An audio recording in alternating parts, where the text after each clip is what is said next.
महाराष्ट्राच्या नगर जिल्ह्याच्या अकोले तालुक्यात सह्याद्रीच्या रांगांमध्ये एक असं निसर्ग समृद्ध आदिवासी खेडेगाव आहे की जिथे एका वेगळ्या प्रतीचं निसर्ग पर्यटन करता येऊ शकतं.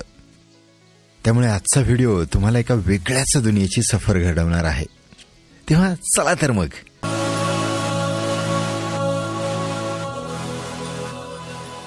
फाईव्ह स्टार आरामदायी हॉटेल्स, रिसॉर्ट्स यामध्ये तर आपण नेहमीच राहत असतो.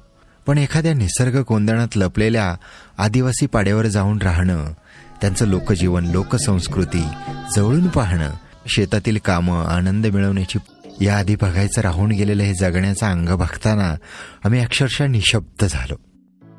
खूप शिकायला मिळालं.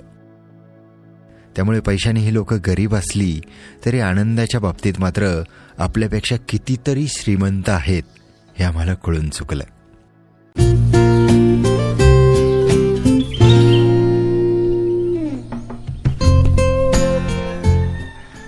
पण नक्की हा गाव कुठे आहे आणि इथे काय काय पाहिलं पाहिजे? चला सांगतो.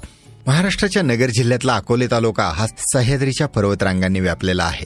याच रांगांमध्ये घनदाट वनांचे सदाहरित पट्टे आजही टिकून आहेत.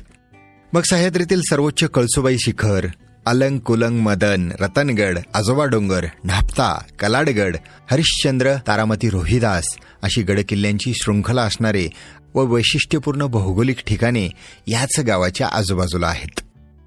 याच सह्याद्रीच्या मुख्य रांगेत हे कुमशेत गाव वसलंय.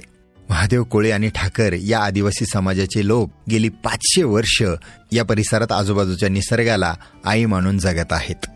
अहो, इथे थोडका नव्हे तर 3 ते 4 हजार मिलीमीटर पाऊस पडतो. पोटापुरती शेती, गुरं पाळून हा समाज कमीत कमी गरजांवरती जगत आहे. जंगलातला हिरडा, मध, करवंद इत्यादी गोष्टी विकून शेजारच्या गावात मोलमजुरी करून गुजराण करताना इथली लोक दिसतात. हे धारेराव ग्रामदैवत म्हणजेच इथल्या आदिवासींचा वीरपुरुष.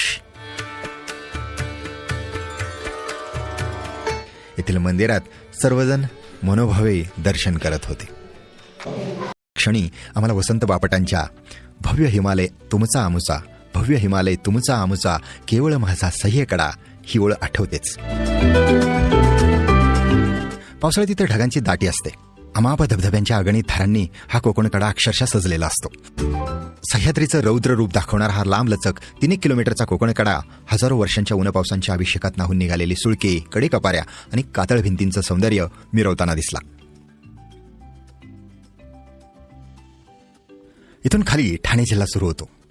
आजोबाचा डोंगर आहे, कोकणकडा आहे, त्याच्यानंतर करंडा डोंगर आहे, त्याच्यावरून पण सुंदर कोकणकडा पाहत येतो. समोर रतनगड पाहत येतो. मध्ये कात्राबाईचा डोंगर आहे, त्याच्या शेजारी मुढा आहे. मुढानंतर 1532 मीटर उंचीचा गवळदेव आहे.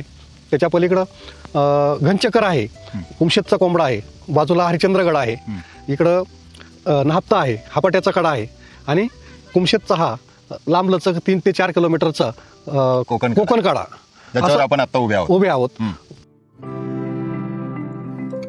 समोरचं सौंदर्य आपण पाहतच राहतो.